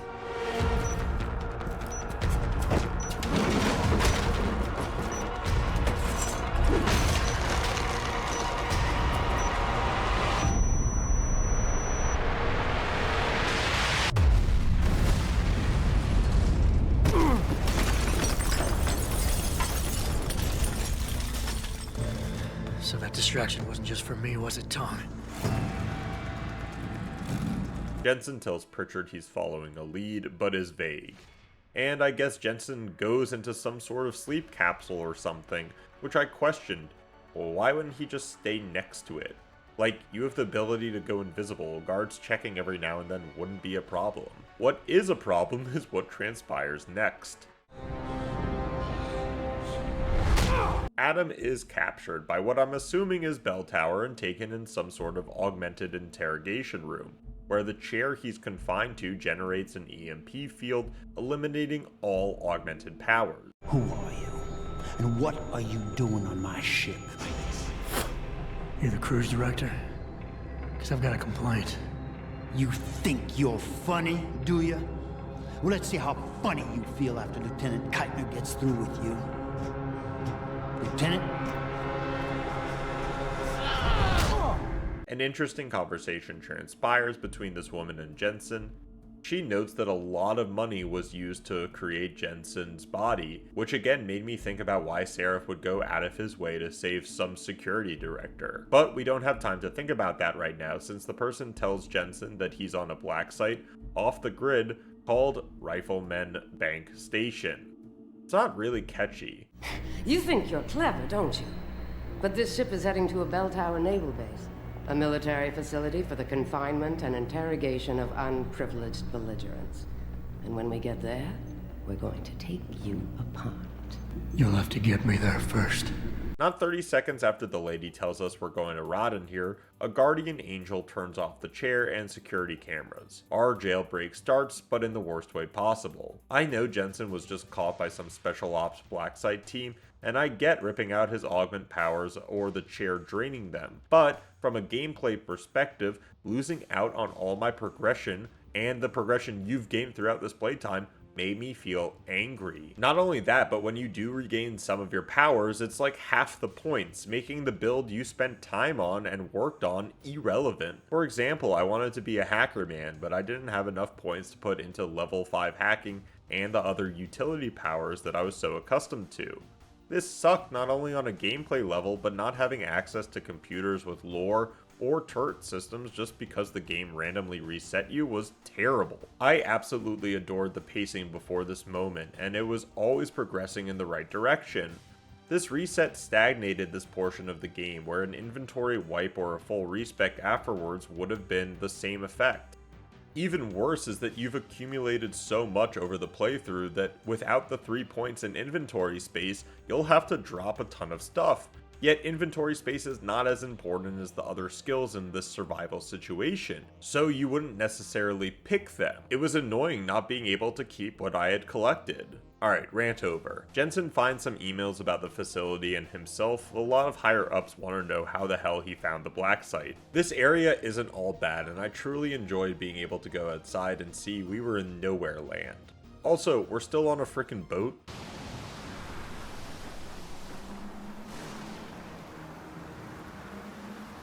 Back inside, we try to speak with whoever helped us out of the chair, Jensen thinking it's Pritchard, but someone else picks up the phone. Who the hell are you? Someone who's gone to a lot of trouble to make your escape look like accident. I was hoping you wouldn't call quite so much attention to it on your way to this room, but one works with the tools he has. This unknown entity tells Jensen that they are on his side and that he must find some cargo bay. I love the visual of the boat docking and overhearing the crew talking about which precautions they were going to take. It was an interesting fork in the narrative story because Belltower seems to be a lot worse than either Sarif Industries or TYM. We sneak into the facility and meet the woman who first interrogated us. She is pretty pissed that we killed off her guards, again whoopsies, but does offer help to Jensen in a way. The woman, who we later find out is named Natanya Keitner, tells Jensen that she looked up Megan's name in Burke's computer, the Resident Evil looking guy that was at the initial interrogation. She deduced who we were and informs Jensen that the science team probably was offloaded here, but since then have been distributed to other black sites around the world. Keitner mentions a black project on site here that she has no access to, and tells Jensen that she can't do anything about it since all her movements are logged.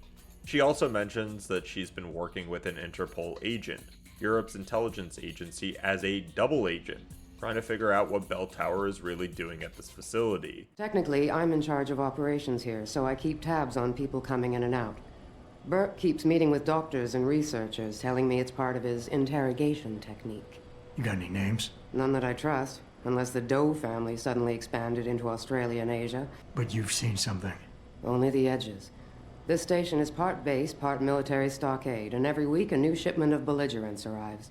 Only Interpol says they're not on anyone's terrorist watch list. This is where I can't imagine someone playing through the game and not picking every dialogue choice available.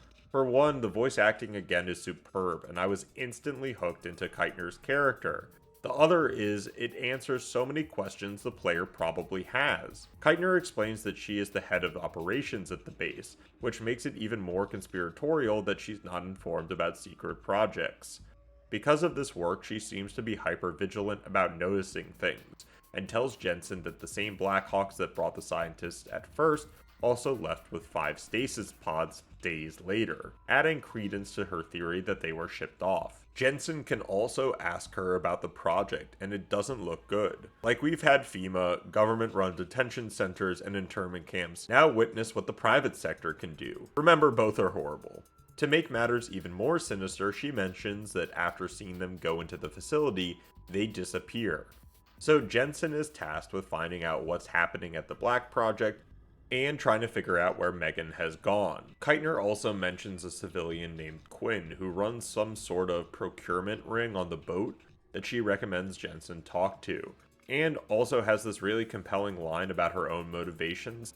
For some reason, I trust her when she talks about trying to save innocent lives of these people, and honestly, I was a bit scared to find out what Belltower had in store. And while he and his unit have 100% control over the detention camp, I have authority over the base. We sneak past some guards and make it to Quinn, who seems to be a character, but also has a store where we can buy and sell stuff, which, after the long wait, was needed. Ain't exactly a fucking armory quartermaster down here.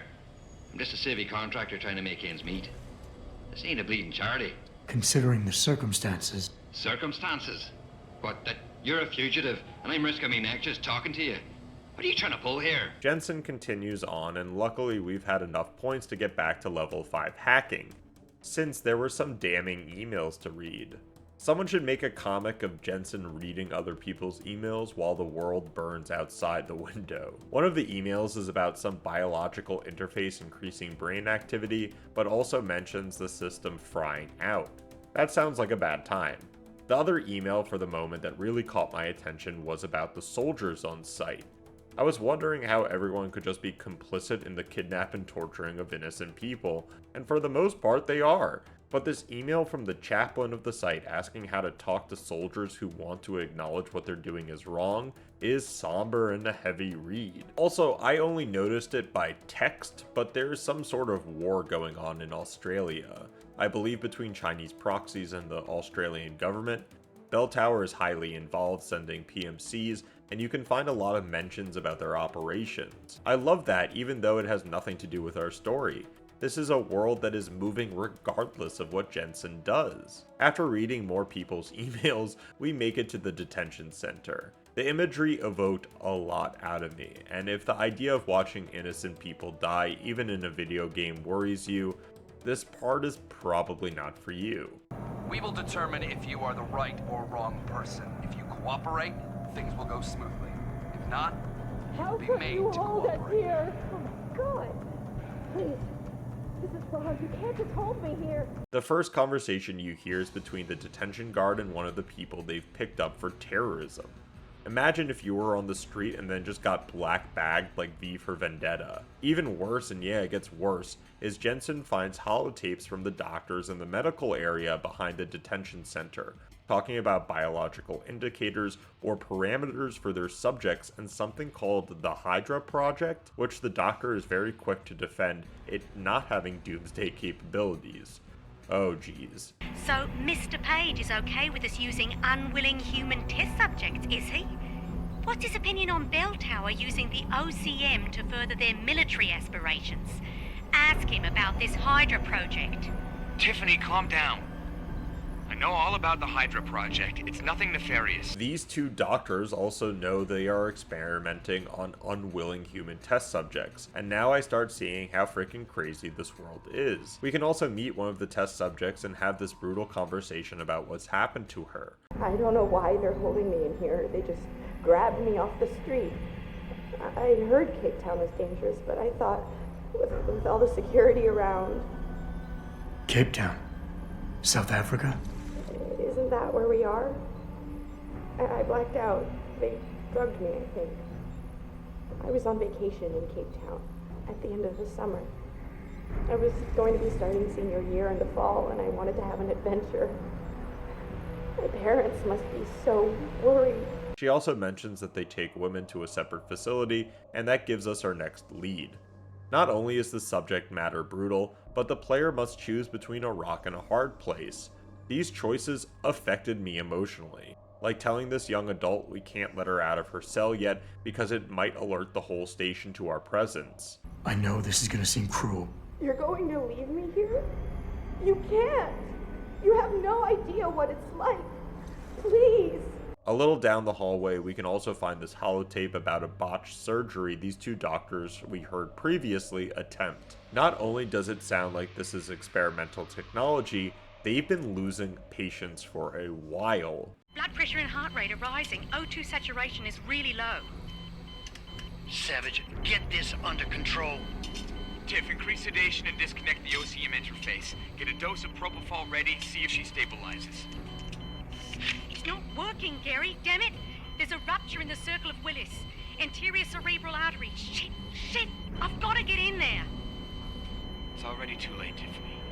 You know that. We eavesdrop on Burke and the two scientists talking about their experiments and how Megan's research could be the stepping stone to full implementation.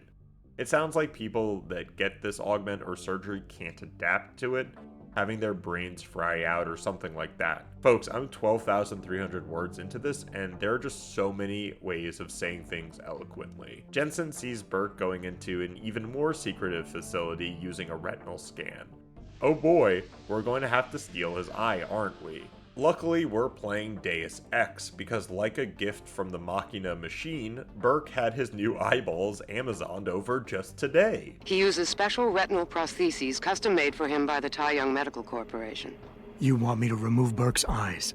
Not the ones he's currently using. He just received a new set this evening for when the cargo ship docked. With any luck, you'll find it in his office. Keitner out. Keitner believes we can program them to work for us and access the double secret facility, but we'll need to gain access to Burke's office, and that means going back through the detention center, back through the guards, and trying to find the office itself. I actually found Keitner's office first and read her emails, which were interesting. As she mentioned before, she knows something's been wrong for the past 6 months, so she's tasked her company to spy on Burke and their operation. One of the things that is also confirmed is all of the people coming in are female, which seems even more nefarious. All female, high-tech augmentation killing them. Are they trying to create an army? We make it to Burke's room, which has a newspaper talking about the Australian conflict and the biochip recalls, which seem to be causing even more panic and rioting. With Burke's eye in hand, we take it to Quinn, who does a quick code switch and discover that this rabbit hole, of course, goes further. Anyone had underwater sea base on their bingo card? At this point, I was just blown away by the scope of the game's story and design. We've seen it all, and there's still so much more to come. I don't know who directed this game, but bravo. Keitner tells us that we should be looking out for evidence that we can send to Interpol, and oh boy, is there a lot here. Also, are you kidding me with these animations? Like, we're 12 hours into the game getting unique animations that make this area feel so tangible. It's fantastic. What's not is what Jensen discovers at the bottom of the ocean. Folks, we're discovering the shells of a ghost. We confront Tiffany about their experiments, and this is when the metaphysical technological tornado descends on the player. So, I hope I got this right. The name's Jensen. I came here looking for someone. Megan Reed. Reed? I've seen her research.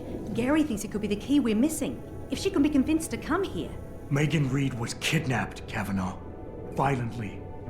As was her entire scientific team and the dozens of women you've been torturing down here. No! You don't understand. I'm trying to save them. Gary and we were sent here to put the OCM project back on track. It wasn't until we got here that we realized what that meant, and by then it was too late. The term OCM has been thrown out a lot in this level, and now we finally understand what it is. The OCM, or Organic Computational Matrix, is the project that Belltower has been funding, trying to create a crossover between living brain tissue and artificial intelligence, leading to the first quote-unquote supercomputer.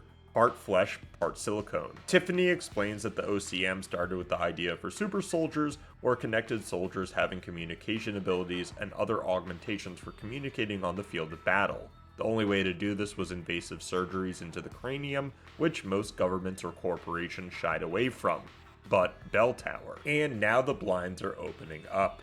Tiffany talks about Megan's research and the ability to fuse flesh with metal without harming the body or being completely dependent on the drug. If the problem they faced creating the OCM or supercomputer was the inability for the subjects to fuse with the technology, Megan might have found a way to alleviate that hurdle. But oddly, Megan is not working on this project, or at least not in this particular facility. We convince Tiffany to turn herself into Interpol, but before we escape, we'll have to unlock the submarine hatch, which sadly is back in the guard tower at the detention center. And things are not as quiet as we left them. Keitner! We really broke open a hornet's nest, didn't we, Jensen? It's bad. You need a medic. Yeah, I'll get right on that. Got those coordinates, Jensen. But Burke figured it out. Seized control of the station and locked down the detention camp. Bastards cleaning house. Burke has somehow found out about Keitner and Jensen's communications, and Adam finds her in rough shape. Keitner informs us that Burke is cleaning house, willing to use nerve gas on the prisoners and labs unless we stop him. Remember when I said this game makes you pick between a rock and a hard place? Maybe this moment in the game is the reason why I took 3 tries to write this script. I couldn't live with my decision, and even still find it difficult to watch the footage. That is a testament to this game and video games in general. No media makes you this engaged. The nerve gas is going through the cells and the labs. Jensen has the choice. Save hundreds of prisoners or save the one scientist who possibly could blow the cover off of Belltower's operations. Are we familiar with the classic train dilemma? You have control over the track switcher, how do you choose? I would appreciate hearing how you dealt with this situation. I chose to save the doctor, and again, that still weighs on me. A virtual choice. Wild. Burke tracks us down and does put something into perspective that made me think even more about my choice. Jensen is doing all of this to save Megan, a person that I guess they had a relationship together, but all of this destruction, mayhem, killing? Is it worth her life? I admire your ruthlessness. To save the life of one woman, you allowed 100 more to die. That takes strength of will. The Reed woman, this Megan you've been searching for, she's not here. And the only thing standing between you and the ship that could take you to her is me. It's ironic coming from Burke, who literally is slaughtering hundreds of innocent people a week, but I get it, and goes back to the question, do the ends justify the means? Burke has already proverbially stabbed Jensen by killing Keitner and starting the mass killings of the prisoners, but he also twists that metaphorical knife, stating that even if the doctor survived, Belltower would find a way to discredit her testimony, or just kill her. We get a Burke boss fight, and again I was not very entertained by the mechanics of any of the boss fights. We've had shoot grenades off a person's chest, we've had Invisibility Girl with no other strengths, and now we have Burke, who just holds up in the back room, which we can easily pop in and dispose of him. For someone running a fucking concentration camp, I wanted a more satisfying conclusion to his story arc, like Adam subjugating him to the same operation that fried all those minds. Regardless, the entity from before who's been hacking the system tells us that we've opened the way out of the facility, so I'm guessing they weren't Keitner since she's dead. But Jensen also says he can't leave without knowing where Megan is, which makes sense. It's actually wild how much of a detour Belltower's secret base was on a narrative level, but hold your typing, because it might have more weight than we think of now. The entity says there's a boat heading to her location and that Jensen can be on it if he hurries. And the base is not done with its secrets. Quinn confronts us but is actually not Quinn, or that's not his name. This guy has been the entity all along helping us out, and without him Jensen would have died in that chair, even if it was Keitner herself. Now for ease of writing, I will still call him Quinn, despite him being between identities. It was a necessary precaution. You had to be kept in the dark. And Keitner? Did she know? Commander Keitner's perception was much like yours. Shrouded. She saw what she needed to see. Quinn mentions that both Keitner and Jensen were used by him for some sort of mission. From who or why, God knows. He also mentions that Tiffany, the doctor we chose to save over the hundreds of lives, has safely made it to the secure rendezvous site, and will begin exposing the truth. Jensen deduces that Quinn was also the one sending messages as an Interpol agent to Keitner, which Quinn admits to. Quinn also admits very vaguely to being part of an organization that isn't an organization. At this point, I was in the boat of either he's Illuminati or another shadow organization fighting them, who knows. All I do know is Quinn is right when he says to Adam that we're all pawns in the game. He goes on to tell Jensen that the same people who run Belltower from afar also orchestrated Megan's kidnapping. Whoever Quinn is, he has a lot of information and even more augmented tech. If you have the persuasion perk, you can try to pheromone him to no avail. He has some sort of tech that is impervious to that, which I thought was a neat detail. Quinn goes on about the invisible war taking place around the world and says to Jensen that his organization is fighting against the forces that want absolute dominion over the fate of humanity. He also mentions that Belltower is just a puppet for this invisible war, and that goes to show the scale of the shadowed players. Jensen might feel powerful, but one person can't control the tide. Better be the right fucking boat this time, because I don't feel like coming back here anytime soon. Don't worry, mate. It'll be grand. Besides, I thought you Americans liked riding off into the sunset. Quinn finally tells us where Megan might be, another black site facility, and reluctantly step inside the stasis pod. Holy shit, I love this fucking game. It's done. Exactly as you instructed. And yet you sound disappointed. You think we should have handled this differently? I think we had a valuable asset in our hands, and we're letting him slip away. He could have been very useful in the coming storm. A hand does not need to be clenched tightly to maintain its hold on someone. Jensen carries too much baggage right now. His obsession with Reed only serves to distract him. We could have told him the truth. He must discover it by himself. And when he does, if you have followed my instructions precisely, you will know how to find him.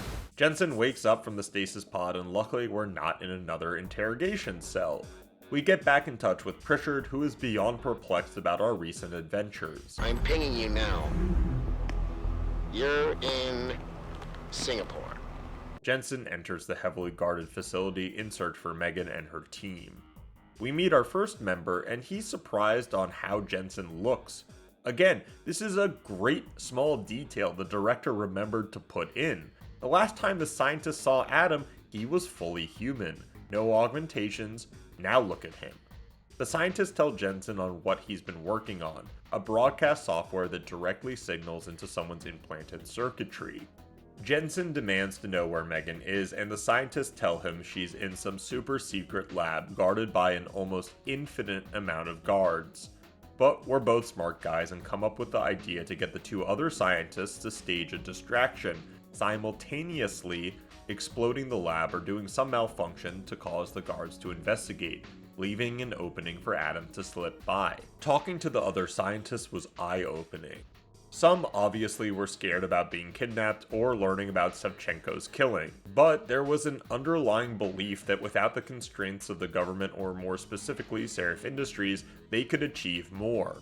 Add on to that, the scientists surmise, regardless of the employer, it's all going to the same alphabet agencies and shadow groups, so what's the point? We do convince all of them of the distraction idea because of Belltower's killing of Savchenko, and the distraction commences. Make it strong enough to vibrate their implants. They have to feel it. A signal, eh? Not bad, Jensen. I'm sending it now. With the guards away from their stations, we descend into the black site and find one of the coolest rooms in the game. I feel like I was in an Alpha Centauri Wonder cutscene, seeing the animatronic bodies moving in the background as our own character, who is almost fully comprised of their components, walks freely. Zhao is here and Jensen confronts her over what he thinks their plan is, trying to subjugate augmented humans through a kill switch or something that could be broadcast. Zhao asked us if we've been to a limb clinic recently, and I have to ask, if we did go in Hangsha, would this have worked on Jensen? A new biochip. A software upgrade that limits what augmentations can do. You're creating a kill switch. You kidnapped Megan Reed's team to do it, and you're seizing control of the market to ensure it gets distributed. All because you're afraid of people like me. Augmented people, with the power to resist you. No one's afraid of you, Mr. Jensen. All your blundering around and childish interference hasn't stopped a thing. Tell me, have you been to a limb clinic lately?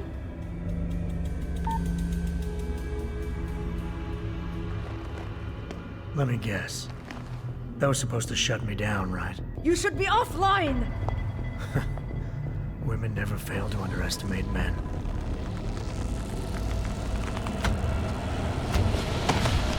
You should have stayed dead, Jensen. In such a dark and morbid portion of the game, I had to laugh at that line. This is like the third time Jensen has not taken care of his surroundings while talking shit. Another boss fight, another disappointment. Did anyone enjoy the boss fights in this game? Did I just muck around and do it the easy way? Let me know. We fight the mercenary leader with every dirty little trick in the book, blocking movement paths, unlocking the laser beam, which never ran out of ammo. I don't know if this was a glitch or not, but it made it really easy.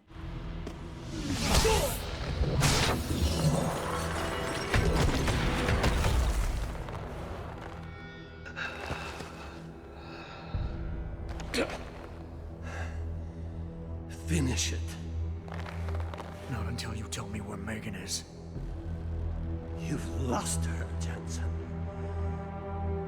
Men like us, we never get back the things we love. Another great detail that can't be missed is after the boss fight, the bodies, and I'll call them bodies because they might be that, give the salute to Jensen.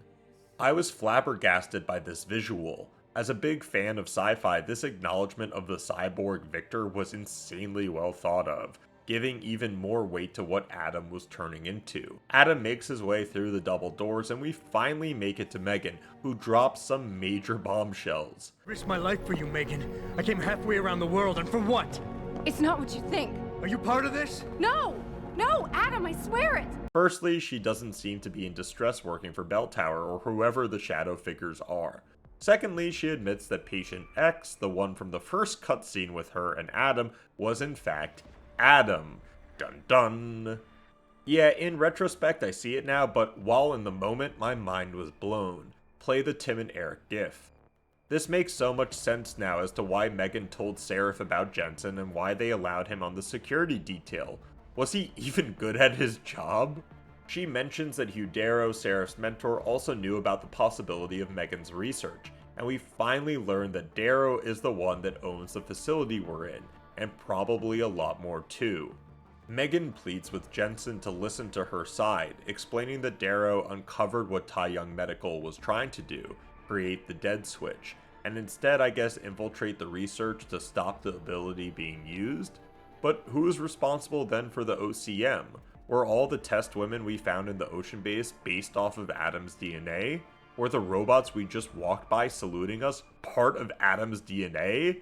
That shit is wild. Megan continues to explain that Darrow took control of the production of the augmented chips in order to stop the signal from being effective. But altruism is a fickle monster. Darrow has taken world leaders and industry executives like Sarif, Taggart, and Zhao to Panchaea. Yeah, remember that small bit of world building? Didn't think it would come back so strong in the narrative. Darrow vaguely apologizes for something on camera, and then this happens. After careful deliberation, I've decided I must do exactly that. Forgive me.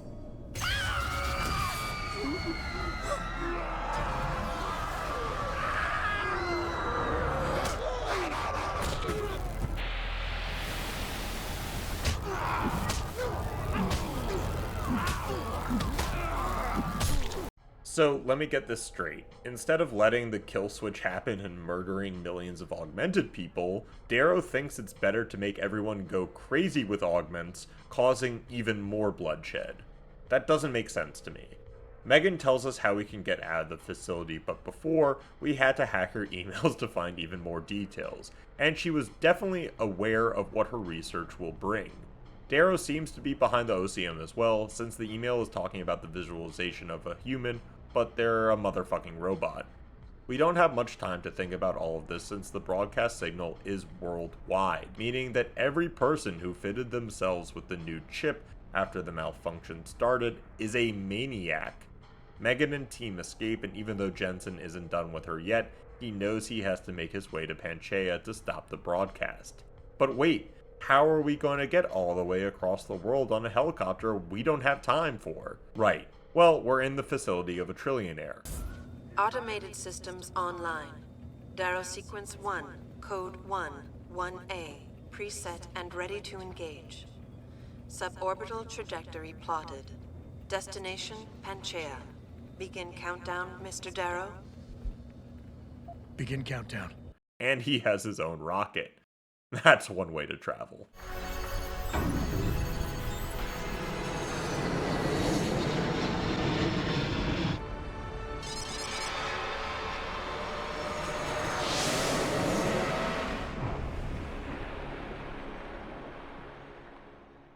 We sneak our way through security and try to unlock the facility, but are stopped by Mr. Darrow himself, talking about if we do that, the demons will pour out. I don't think you want to do that, Mr. Jensen. Disengage lockdown, and whatever demons this station contains are likely to come crashing out on us. Afraid to die, Darrow? Or just unwilling to face what you've done? Oh, I know what I've done, believe me. I take no pleasure in it. And yet you still did it. Darrow talks about his reasoning, stating that the UN resolutions or government restraints on augmentation wouldn't have been enough to stop TYM or whoever controls them from assuming great power.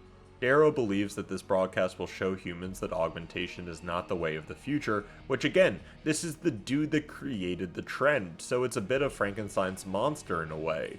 His main point is that humans shouldn't be controlled and that augments are always going to coalesce into a pseudo-centralized power, which is an interesting theory. We have the ability to persuade Darrow, and I love the high-stakes negotiation. You want us to see what you see. Fine. Our humanity is threatened because technology is messing with our minds. But how can we recognize this message when we're grieving over the people you forced us to leave behind? Friends and neighbors, people we care about. Is the image of their murders the vision you want us to have? And the writers did an excellent job giving the player lots of ways of dealing with the philosophy of the situation. I tried to go down the ethos of regardless of human augmentation, augmented people are still human, with every right to live happily and freely. Yes, Darrow is worried about the takeover or death switch of this group, but he doesn't view them as people, and his method is much more of a lashing out at the inability to control his own work than a ploy to help humanity as a whole. Finally, we get him to understand that the world cannot come back from this Armageddon event with any semblance of hope or prosperity. Understanding this, he unlocks the building systems so we can turn off the broadcast, but also has this unfortunate effect of letting all the augmented out. These guys scared the shit out of me.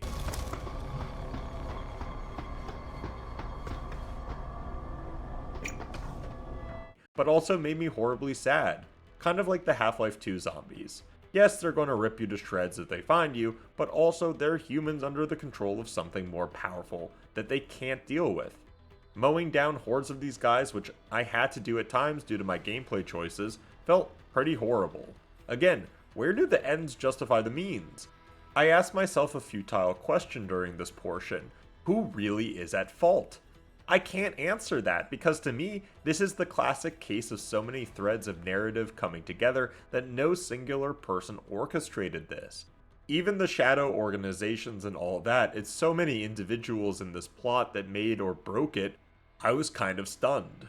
Jensen finds Taggart and team who have holed themselves up in some sort of laboratory, and lo and behold, Taggart admits to being in on the plan from the beginning. He explains that he only wanted regulations, not the complete outlawing of augmentations. And that irks me, since this is the perfect example of two public enemies that behind closed doors are best friends. All of this public outcry about augments, the congressional hearings, the back and forth between Taggart and Sarif was all a puppet show. A ruse to get the masses not to pay attention to the true underlying positions these people were trying to posture for. You think of us. We never wanted augmentations outlawed. All we've ever sought is regulation. Rules governing how the technology is developed and laws that ensure it's used for the good of society. You've raised society above humanity.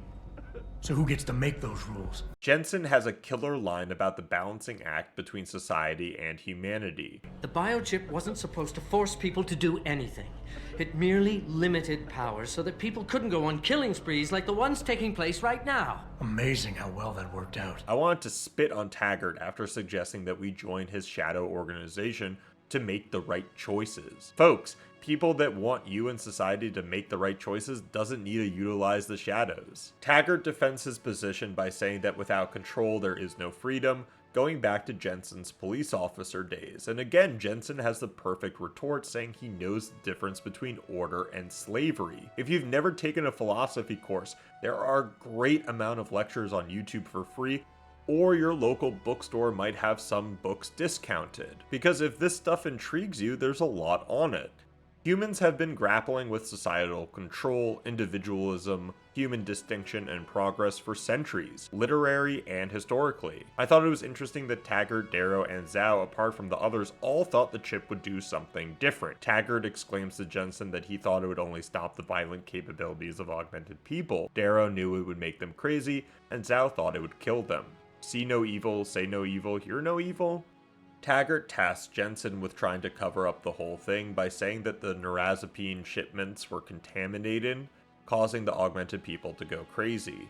I also found it interesting how Jensen says to Taggart that he will try to expose the Illuminati group he works for, which Taggart has an interesting reply to, stating that they only use the name to get rich donors. Yeah, that makes sense that the name is more powerful than the actual organization from the 18th century. Regardless, Taggart does want a future with augmented and non-augmented people, or so he says, and we get our first choice for an ending. We also find Sarif held up in one of the submarine bays, who gives us the other side of the coin. David, worried about the blowback from augmented people going crazy and killing everyone, is worried his stock price will go down, or how he views it, banning human evolution. If people realize what's happened, if they believe augmentation technology created this chaos, They'll ban human enhancement research forever. David goes on to say that not everyone will be able to make the next leap in evolution, saying the haves and the have-nots will continue until everyone is augmented, which probably will never happen. Jensen does mention that he knows that Sarif has been designing the newer implants and augments with his DNA because of the rapid ability to pair the two, which David just says, "Please stay on my side." I found that kind of bullshit. With all three main players talked to, we have our choices and descend into the pit of Panchaea. We enter this computer room where we find, I guess, some of the more successful OCM subjects already fitted into the supercomputer. Zhao explains again the project being a human-controlled supercomputer, but of course, something goes wrong.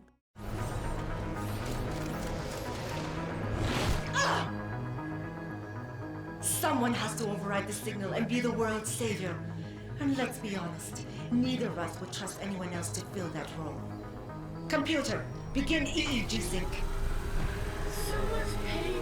Syncing beta waves at 40 cycles per second. Sleep, please. Let me sleep. Incompatible master slave chain detected. Alert. Unable to transfer control to Alpha 5. The system won't recognize my chip. Neural systems offline. Rerouting control of the chain. I can't control iron. Increasing glutamate levels by 32%. Sal, get them out of there.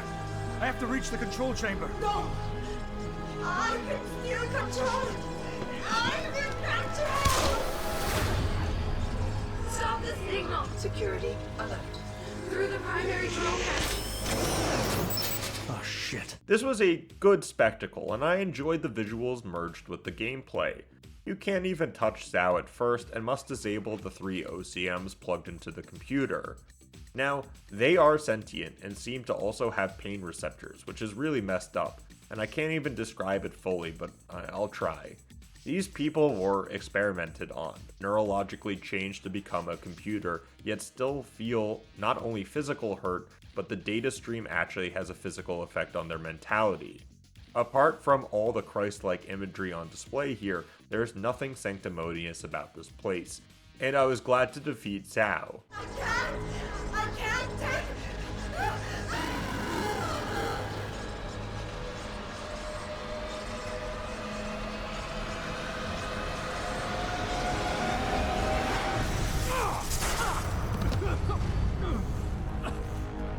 Yeah, I ordered light toast. With Zhao dead, a tiny room opens up and we find another familiar face. Hello, Adam. Welcome to the Edge.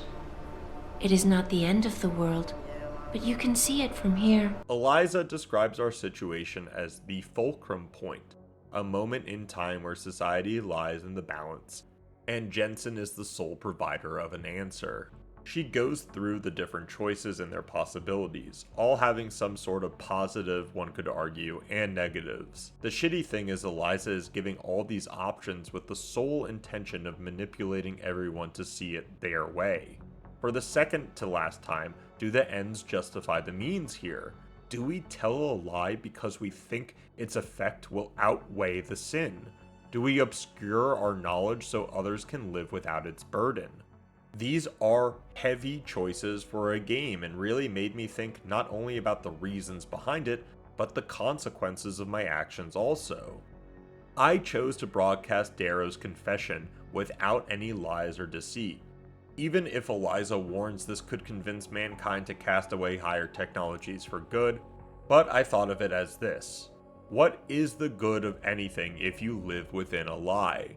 The ends don't justify the means because you live in the falsehood of reality dictated by others. But if everyone knew the truth, no matter how hard to take or difficult to comprehend, we could start healing as a society and work towards a better path. That cannot happen when obfuscation of the truth is paramount for the greater good. Adam and the player make their choice, and we get one of the best final cinematics, films, whatever you call it, that really incorporated what I felt like were my choices in the game. I'm going to let most of it play out, and I'd love to hear your thoughts on the ending of the game.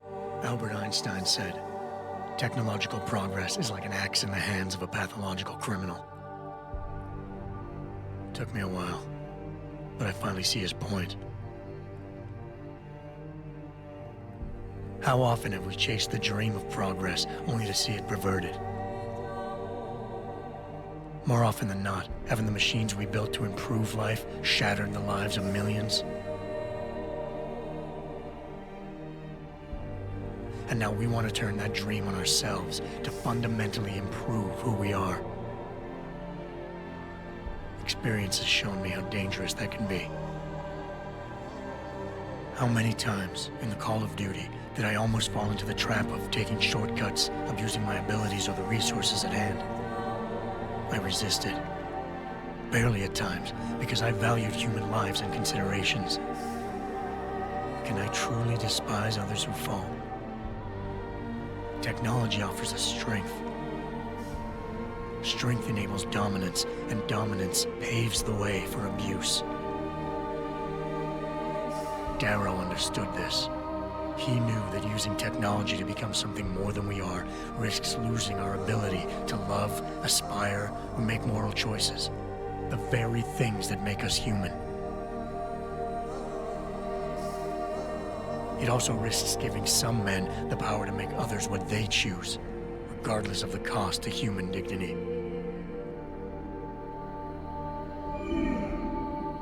The suffering Darrow inflicted is not the end of the world.